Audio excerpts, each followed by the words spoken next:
myofascial release of the quadriceps muscles on a PVC pipe. This is a pipe that I picked up at Lowe's Hardware. It is a 4-inch PVC pipe. It's fairly thick. It does not bend underneath my weight.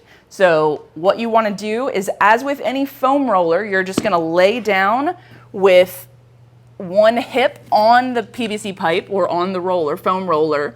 You can draw the other knee up to your outside to help stabilize your pelvis, and you want to glide slowly along the length of the roller, making sure to keep your quadricep muscle very relaxed.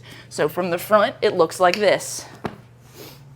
I start underneath my hip and I work my way down the leg. I've got this leg out to support me, and I can feel spots that are very uncomfortable in there, trigger points.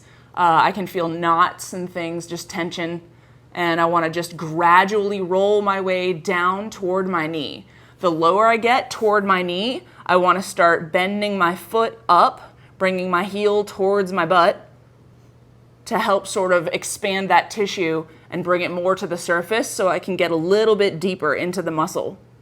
That is foam rolling the quadriceps with a PVC pipe.